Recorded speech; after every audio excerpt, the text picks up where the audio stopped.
From getting shot defending his car to cutting off a ponytail the day before filming, the Gas Monkey Garage mogul has lived through more wild adventures than most action heroes. A beer delivery driver who became a police officer after meeting a mayor at a bar, and a man who married the same woman twice but still couldn't make it work. Richard Rawlings' life has been anything but ordinary. Here are 15 things you never knew about Richard Rawlings from Fast and Loud. He cut his ponytail the day before filming. When you think of Richard Rawlings, you probably picture his signature slicked-back pompadour and that perfectly groomed goatee that made him the poster boy for middle American dads with a car addiction.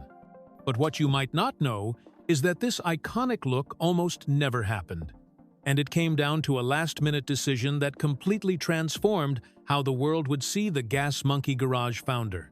For years before Fast and Loud ever hit television screens, Richard Rawlings sported a ponytail that was about as far from his current image as you could possibly get.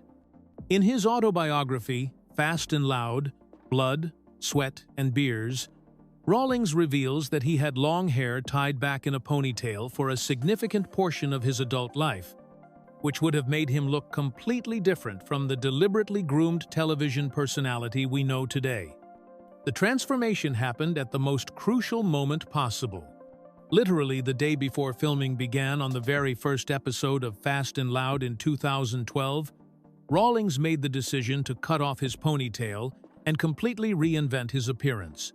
This wasn't a gradual style change or something he had been planning for months as the show approached.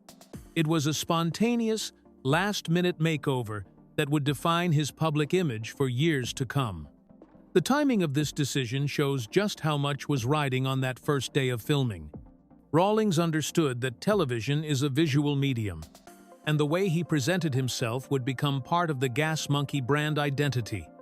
By cutting off the ponytail and adopting the slicked-back pompadour style, he created a look that perfectly matched the personality he wanted to project on screen. A confident, successful businessman who could flip cars and build an empire. It's fascinating to imagine how different Fast and Loud might have been if Rawlings had kept his ponytail. The show's entire visual identity and Rawlings' personal brand might have taken on a completely different character. Instead, that last-minute haircut helped create the polished, professional image that would make Richard Rawlings instantly recognizable to millions of viewers and turn him into one of the most successful personalities in automotive television. A drunk mayor got him into police academy. Long before Richard Rawlings became a television star or built his automotive empire, he was just a 19-year-old kid delivering beer for Miller Lite, trying to figure out what he wanted to do with his life. But sometimes, the most unlikely encounters can completely change your path. And for Rawlings, that moment came during what seemed like just another routine delivery to a local bar. Rawlings was making his regular rounds, delivering cases of Miller Lite to various establishments around the Dallas area, when he encountered a regular customer at one of the bars he serviced. This particular patron was always there, and Rawlings had noticed him before because he seemed to be a bit of a fixture at the establishment. On this particular day, the man had clearly been drinking for a while and struck up a conversation with the young beer delivery driver. During their chat, the man asked Rawlings what he planned to do with his life, and Rawlings honestly told him that he wanted to become a police officer. The regular customer then asked him why he wasn't already pursuing that dream, and Rawlings explained the practical challenges he was facing. At 19 years old, he knew that becoming a police officer required finding a city that would be willing to sponsor him through the police academy, along with all the other requirements and processes involved in getting hired by a law enforcement agency. What happened next sounds like something out of a movie. The man looked at Rawlings and said something along the lines of, "Damn it, I'm the mayor of so-and-so city." Rawlings has never revealed exactly which city the mayor represented, keeping that detail private out of respect for the official who helped change his life. True to his word, this unexpected encounter led to real results in record time. Just 2.5 weeks after that conversation at the bar, Richard Rawlings found himself enrolled in the police academy. The drunk regular had not only been telling the truth about being a mayor, but he had also followed through on his impromptu promise to help the young man achieve his goal. This chance meeting set Rawlings on a path that would see him become not just a police officer, but also a firefighter and paramedic. All before he turned 21 years old. He was shot defending his Mustang. Most people would probably hand over their car keys if faced with armed carjackers, but Richard Rawlings isn't most people. At 22 years old, he was willing to take a bullet rather than let criminals steal his prized 1965 Ford Mustang Fastback. And that's exactly what happened during a terrifying encounter that could have cost him his life. The incident took place in Fort Worth, Texas, off Oakland Boulevard, during what should have been a routine late-night stop. Rawlings had been out and was craving some food, so he decided to grab a burger and fries at a fast food restaurant. It was the kind of innocent, everyday decision that anyone might make after a few beers on an off-duty evening, but it quickly turned into a life-threatening situation. While Rawlings was at the restaurant, a couple of criminals spotted his gold-colored 1965 Mustang Fastback and decided it would make a perfect target. These weren't just opportunistic thieves looking for a quick grab-and-go situation. They had apparently been waiting and watching for the right opportunity to steal someone's car. And Rawlings's classic Mustang caught their attention as exactly the kind of valuable vehicle they were looking for. When the carjackers approached Rawlings and tried to pull him out of his beloved Mustang, he made a split-second decision that defined his character. Faced with what he described as a fight-or-flight situation, Rawlings chose to fight back rather than simply comply with their demands. The confrontation escalated quickly, and one of the criminals shot Rawlings with a .38 caliber handgun. The bullet entered through the back of his shoulder and traveled down his left arm, causing significant injury, but fortunately not hitting any vital organs or causing permanent damage. Despite being wounded and in pain, Rawlings managed to keep his attackers from successfully stealing his car.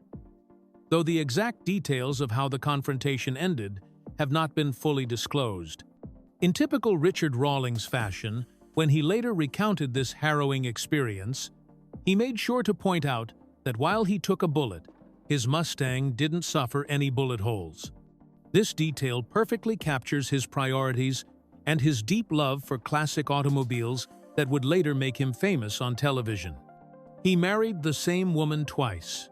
When it comes to love and marriage, most people follow the traditional path of meeting someone, getting married once, and either staying together for life or getting divorced and moving on to someone else.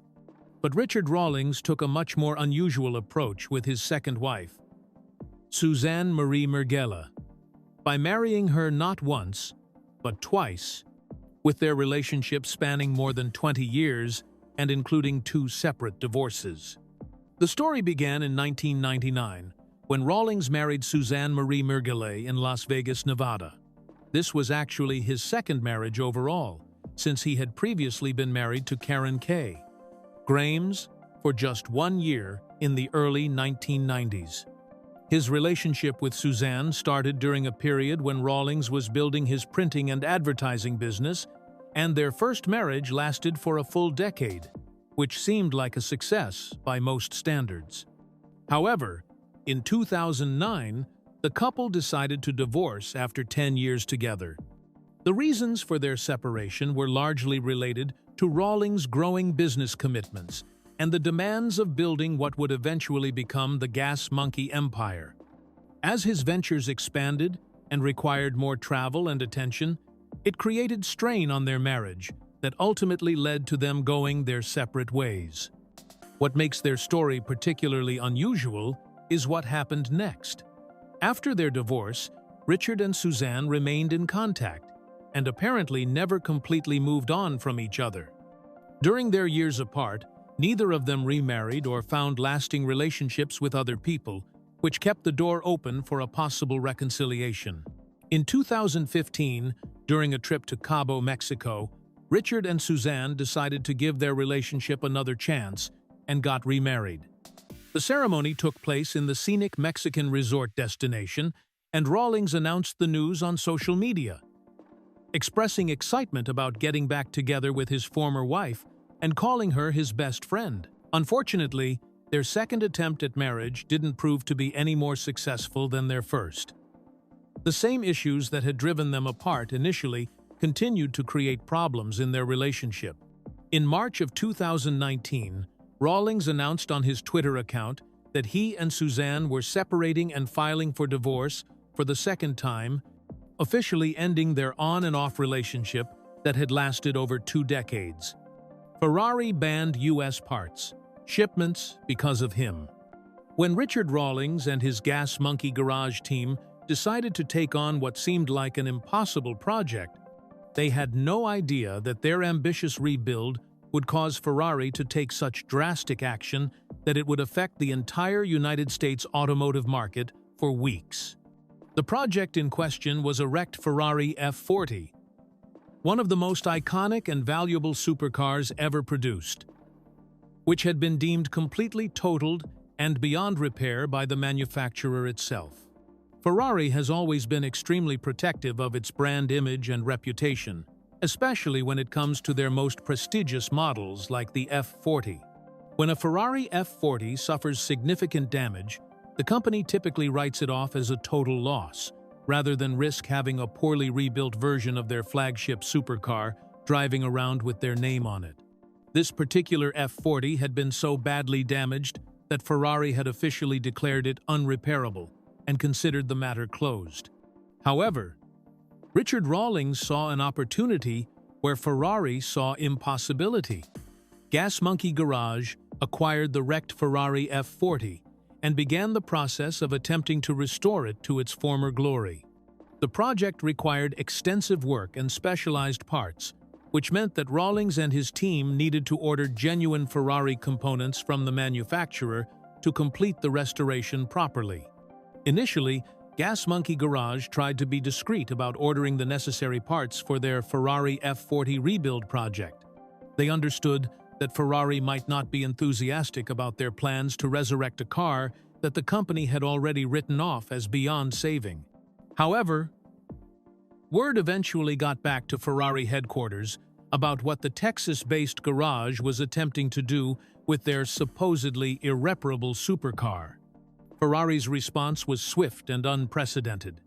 The Italian automaker was so determined to prevent Gas Monkey Garage from completing their F40 project that they made the extraordinary decision to shut down all Ferrari parts shipments to the entire United States for 3 full weeks.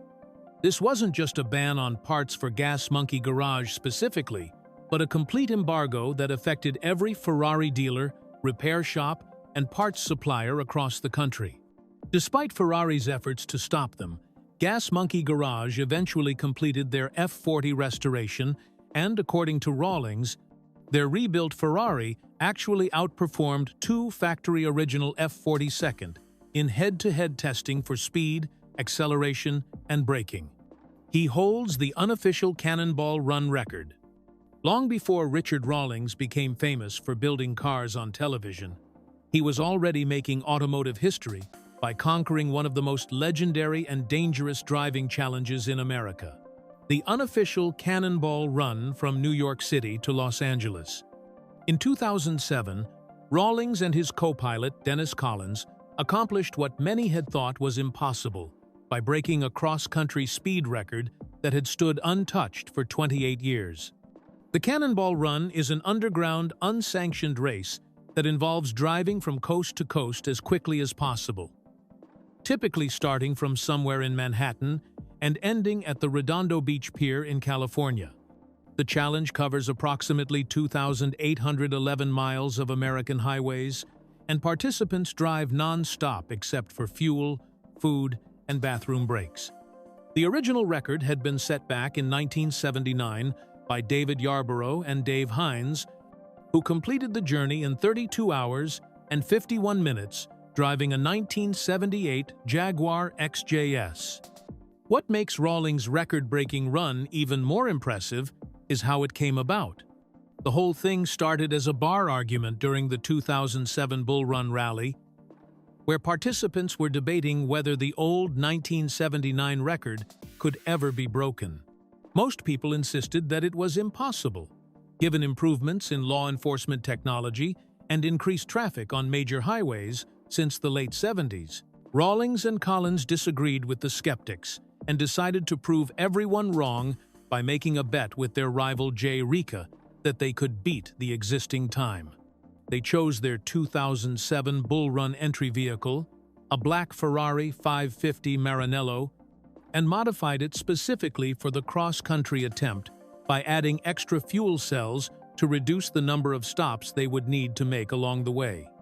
The actual run took place with Rawlings and Collins departing from 34th Street in Manhattan and driving straight through to Redondo Beach, California.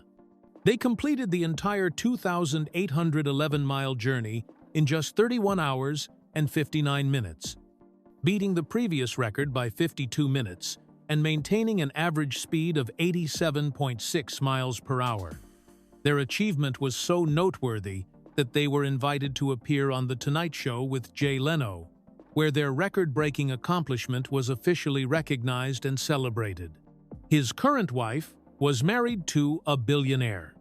When Richard Rawlings married his current wife, Katerina, in 2020, he wasn't just gaining a new spouse, but also someone who had previously lived one of the most luxurious lifestyles imaginable as the wife of a Texas billionaire. Katerina's previous marriage connected her to the highest levels of American business and wealth, making her transition to life with a television personality and car shop owner quite a dramatic change in circumstances. Katerina was previously married to Darwin Deason, a highly successful Texas entrepreneur who built one of the most valuable technology companies in American business history. Deason founded Affiliated Computer Systems, commonly known as ACS, which started as a data processing company in 1988 and grew into a major corporation that handled business processes for large clients, including United Parcel Service, better known as UPS. The scale of Darwin Deason's business success becomes clear when you consider what happened when he decided to sell his company. In 2010, Deason sold Affiliated Computer Systems to the office equipment giant Xerox Corporation for an astounding $6.4 billion. This massive transaction made Deason one of the wealthiest individuals in Texas and placed him among the ranks of American billionaires. Katerina married Darwin Deason in 2008, which was perfectly timed to coincide with the peak of his business success, since he sold ACS to Xerox just 2 years later. During their marriage, which lasted for 11 years until their divorce in 2019, Katerina lived a lifestyle that most people can only dream about.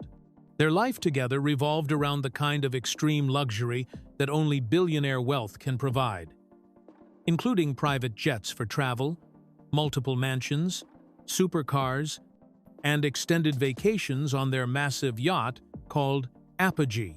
According to reports about their lifestyle, Katerina and Darwin would typically spend between 3 to 6 months out of each year living aboard their mega yacht, essentially using it as a floating home, while they traveled to exotic destinations around the world. This level of luxury and freedom represents the kind of lifestyle that unlimited financial resources can provide.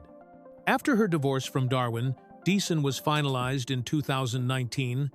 Katerina met Richard Rawlings, and they began dating later that same year, before getting engaged in August and eventually marrying in 2020 in Key West, Florida. He was a cop, firefighter, and paramedic before age 21. Most people spend their late teens and early 20s figuring out what they want to do with their lives, maybe going to college or working entry-level jobs while they decide on a career path. But Richard Rawlings took a completely different approach and managed to become certified in not 1, not 2, but 3 demanding public safety professions, all before he reached the legal drinking age of 21 years old. This remarkable achievement becomes even more impressive when you consider how much training and certification each of these careers typically requires. Becoming a police officer involves completing police academy training, passing both written and physical examinations, undergoing background checks, and meeting various other requirements that can take months to complete. Firefighter certification requires its own separate academy training. Learning how to use specialized equipment, understanding fire science, and mastering rescue techniques. Paramedic training is perhaps the most intensive of all, requiring extensive medical education, hands-on clinical experience, and certification in advanced life support procedures. The fact that Rawlings managed to achieve all three certifications in such a short time frame shows an incredible level of dedication and ambition during his late teenage years. According to Rawlings himself, this career path was influenced by his father's advice about finding stable employment with good benefits. His father taught him that the key to financial security was to get a good job with reliable benefits, work hard for many years, and eventually retire with a pension and a gold watch as recognition for loyal service. Rawlings entered the police academy when he was just 18 years old and received his certification as a police officer when he was 19. He served in various roles within law enforcement, including working as a police officer in the small Dallas suburb of Alvarado, then later joining the Tarrant County Constable's office. Eventually, he was hired by the city of Coppell, which provided him with additional opportunities for career development. It was during his time with the Coppell Police Department that Rawlings was able to expand his public safety credentials even further. The city put him through both fire academy training and medical school to become certified as a firefighter and paramedic, in addition to his existing police officer certification. This triple certification meant that Rawlings could respond to virtually any type of emergency situation that might arise in his community, making him an extremely valuable and versatile public safety professional. 2 employees were fired over a sick fan. Sometimes a single moment of kindness can lead to unexpected consequences, and that's exactly what happened to 2 Gas Monkey Garage employees who lost their jobs after trying to make a sick fan's day a little brighter. Tom Smith and Jordan Butler, who were popular cast members on Fast and Loud, found themselves unemployed after what seemed like a simple act of compassion turned into a workplace confrontation that ended their time at the famous Dallas garage. The incident began when a fan with cystic fibrosis came to visit Gas Monkey Garage, which was not uncommon since the shop regularly attracted visitors who wanted to see the cars and meet the cast members they watched on television.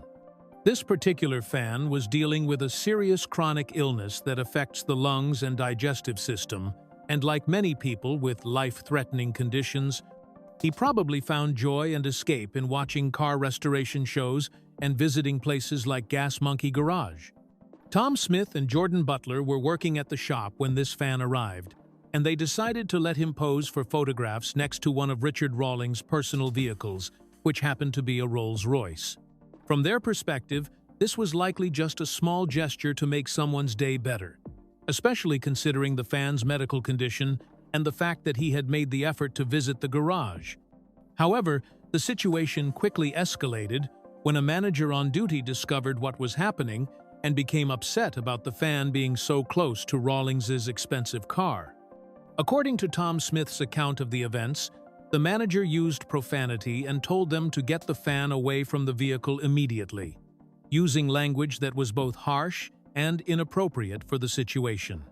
Rather than simply complying with the manager's demand, Tom Smith responded by telling the manager to calm down, also using profanity in his response. This exchange created a confrontation that brought the situation to Richard Rawlings' attention, and within just a few hours of the incident, both Tom Smith and Jordan Butler were terminated from their positions at Gas Monkey Garage. The firing of these 2 employees was particularly notable because they had been popular with Fast and Loud viewers and had appeared in multiple episodes of the show, making their sudden departure noticeable to fans who were following the series. His restaurant sits on a biker gang massacre site. When Richard Rawlings decided to expand his business empire beyond cars and television by opening a restaurant called Richard Rawlings Garage in Harker Heights, Texas, he probably never imagined that the building he chose had such a dark and violent history connected to one of the deadliest biker gang incidents in recent American history. The location that would house his restaurant venture had previously been home to a Twin Peaks restaurant that was operated by the same franchisee involved in the notorious Waco biker gang shootout. The connection to this tragic event goes back to May of 2015, when a massive gunfight erupted between rival motorcycle gangs at a Twin Peaks restaurant in Waco, Texas. This violent confrontation resulted in 9 people being killed and 20 others suffering injuries, making it one of the most deadly biker gang incidents in modern times. The shootout involved multiple motorcycle clubs and turned what should have been a routine gathering into a scene of chaos and violence that shocked the entire country. The Twin Peaks restaurant chain found itself at the center of this controversy, not because the company had done anything wrong, but because their franchise location had been the site where this tragedy occurred. The incident brought unwanted attention to the Twin Peaks brand and created problems for other franchise locations that were operated by the same business entity that had been running the Waco restaurant. As a result of the negative publicity and legal complications that followed the Waco shootout, the franchisor made the decision to shut down the Twin Peaks restaurant in Harker Heights in September of 2015. This closure happened just 5 months after the deadly incident in Waco, showing how the violence at one location had far-reaching consequences for other restaurants that were connected through the same franchise operation. The closure of the Twin Peaks restaurant in Harker Heights created an opportunity for Richard Rawlings to move into the space and open his own dining establishment. Richard Rawlings Garage opened in the former Twin Peaks location in 2016, giving new life to a building that had become available due to such unfortunate circumstances. However, Rawlings's restaurant venture in this location was not destined to be a long-term success, as Richard Rawlings Garage permanently closed in March of 2019 after operating for only about 3 years. Discovery controlled all his social media. In an age where social media presence is crucial for building personal brands and connecting with fans, most celebrities and television personalities maintain complete control over their own Twitter, Instagram, and Facebook accounts. But Richard Rawlings operated under a very different arrangement during his time with Fast and Loud, where Discovery Channel exercised an unprecedented level of control over his entire online presence that severely limited his ability to communicate freely with his audience. This shocking revelation came to light when Rawlings appeared on the Joe Rogan Experience podcast and opened up about the restrictive nature of his contract with Discovery Channel. According to Rawlings, the network didn't just have input or approval rights over his social media posts, but actually maintained complete control over all of his social media accounts throughout the duration of his television contract with them. The extent of this control was so comprehensive that Rawlings couldn't even share basic, seemingly harmless content without getting permission first. He explained that if he bought a car and wanted to post a simple photograph of it on his social media accounts, he would need to get approval from Discovery Channel before he could share that image with his followers. This level of micromanagement extended to virtually every aspect of his online presence, making it impossible for him to maintain any kind of authentic, spontaneous relationship with his fans through social media. This arrangement was particularly unusual because social media posts about cars and automotive content would seem to be directly related to promoting Fast and Loud and the Gas Monkey Garage brand, which should have benefited Discovery Channel. The fact that even these seemingly promotional posts required network approval suggests that Discovery was concerned about maintaining complete control over how Rawlings presented himself and his business to the public. The restrictive nature of this social media control was one of the factors that contributed to Rawlings' decision to leave Discovery Channel and end Fast and Loud after 16 seasons. He wanted more creative freedom and the ability to communicate directly with his audience without having to seek permission for every post, tweet, or Instagram story he wanted to share. When Rawlings finally left Discovery and regained control of his social media accounts, he was able to return to posting freely about his cars, his business, and his personal life without needing network approval. He started with printed paper towels. Long before Richard Rawlings became known for building custom cars and hosting television shows, his first entrepreneurial venture involved something far more humble and unexpected: paper towels. His original business idea, called Promo Wipes, was focused on printing advertisements and company logos on deluxe paper towels that were specifically designed for use at car washes, which was about as far from building supercars as you could possibly get. This unusual business concept emerged during Rawlings' early 20s, when he was still figuring out his path as an entrepreneur while working various jobs, including his time as a police officer, firefighter, and paramedic. The idea behind Promo Wipes was actually quite clever from a marketing perspective. Even though it might sound strange to people who only know Rawlings from his later success in the automotive world, car washes were the perfect target market for this type of promotional product because they naturally attracted customers who cared about keeping their vehicles clean and well-maintained. By printing advertisements and business logos on the paper towels that car wash customers would use to dry their cars, Promo Wipes created a unique advertising opportunity that put marketing messages directly into the hands of potential customers at exactly the moment when they were thinking about car care and maintenance. The concept was essentially turning ordinary paper towels into advertising space, which allowed local businesses to get their names and messages in front of car owners in a very targeted and practical way. Car wash operators could offer these branded paper towels to their customers while also generating additional revenue by selling advertising space to local auto shops, detailing services, tire stores, and other businesses that wanted to reach car owners. Although Promo Wipes didn't become a long-term business for Rawlings, it demonstrated his early ability to spot niche marketing opportunities and think creatively about how to connect businesses with their target customers. The venture also showed his natural understanding of branding and promotion, skills that would prove to be extremely valuable when he later built the Gas Monkey empire and became a television personality.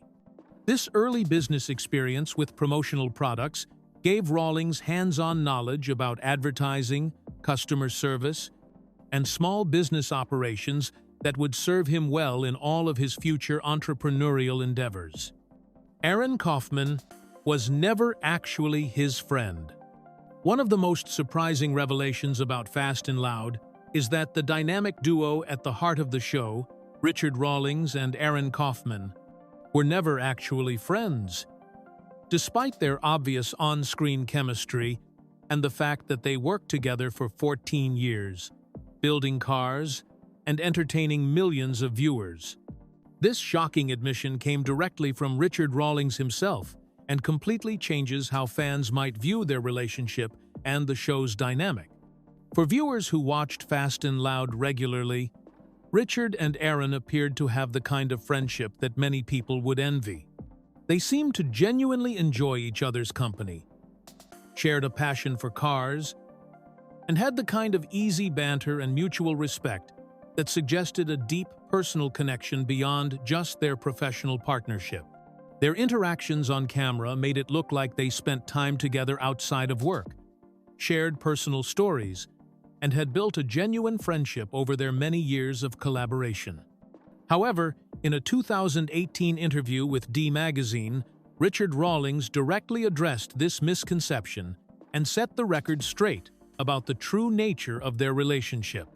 According to Rawlings, Aaron Kaufman was simply his employee from the time Kaufman was 20 years old until he left Gas Monkey Garage 2 years before that interview, which covered the entire 14-year period of their professional relationship. Most importantly, Rawlings specifically stated that he and Aaron never hung out together outside of work, which means that all of their interactions were strictly professional and limited to their time at Gas Monkey Garage, and during the filming of Fast and Loud. This revelation is particularly surprising because television partnerships that last for over a decade often develop into genuine friendships, especially when the people involved are working closely together on creative projects and spending long hours in each other's company. The professional-only nature of their relationship also helps explain some of the tensions that eventually led to Aaron's departure from Gas Monkey Garage in 2017. When two people work together for such a long time without developing a personal friendship, it can become difficult to resolve disagreements or navigate the kind of creative differences that Aaron cited as one of the reasons for leaving the show and the garage. He's been sued by his own restaurant partners. Business partnerships can be challenging under the best of circumstances, but Richard Rawlings found himself in an especially difficult situation when his own partners at Gas Monkey Bar and Grill decided to take him to court for $6 million, alleging that he had been causing problems and damaging their business relationship from the very beginning. This lawsuit represented one of the most serious legal challenges that Rawlings faced during the height of his television fame and business expansion. The legal action was filed by the Gas Monkey Bar and Grill's managing partners, including Daniel Flaherty, who had been working with Rawlings to operate the popular Dallas restaurant and music venue that opened in Northwest Dallas in September of 2013. The establishment had been designed as an extension of the Gas Monkey brand, combining Rawlings's automotive theme with food, drinks, and live entertainment in an 11,000-square-foot space. According to the lawsuit, the problems between Rawlings and his restaurant partners began almost immediately and continued to escalate over time. The legal documents alleged that Rawlings had been extremely disruptive during the construction phase of the restaurant, even before it opened to the public.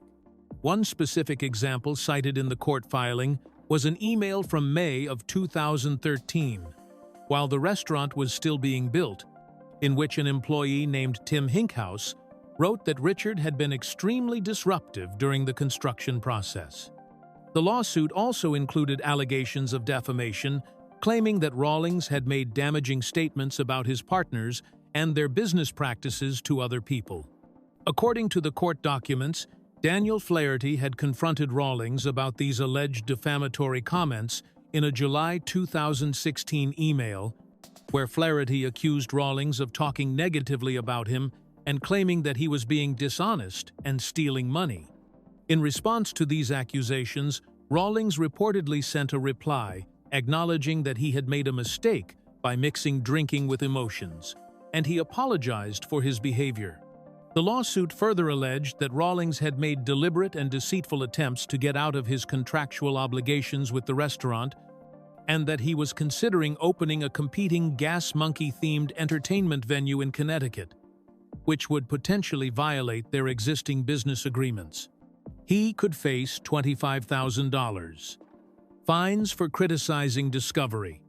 While most television personalities have some restrictions in their contracts about what they can say publicly about their network, Richard Rawlings faced an unusually harsh financial penalty clause that would cost him $25,000 for every single negative comment he made about Discovery Channel.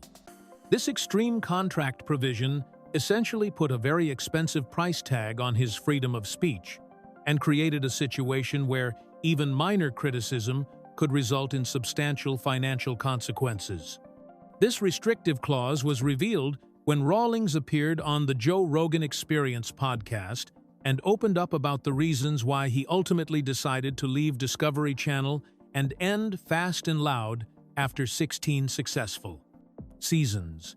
According to Rawlings, this financial penalty system was one of the major factors that made him feel trapped and unable to express himself freely, even when he had legitimate concerns or feedback about the network's decisions or business practices. The $25,000 fine structure meant that Rawlings had to be extremely careful about anything he said in interviews, on social media, or in any public setting where his comments might be recorded or reported.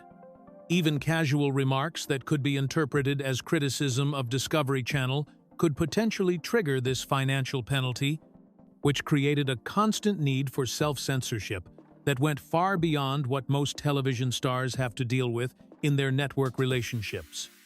This type of contract clause is particularly unusual because it doesn't just prevent someone from making major public statements or formal complaints against their network, but essentially eliminates their ability to have any kind of honest conversation about their working relationship with Discovery Channel. The high dollar amount of the penalty made it financially risky for Rawlings to express any dissatisfaction, even about relatively minor issues that might normally be discussed between business partners. The existence of this penalty clause helps explain why Rawlings was so motivated to leave Discovery Channel and become what he called a free agent in the television industry. The combination of this financial restriction on his speech, along with Discovery's control over his social media accounts, created a level of creative and personal limitation that Rawlings ultimately found unacceptable, leading him to walk away from a highly successful show rather than continue operating under such restrictive terms.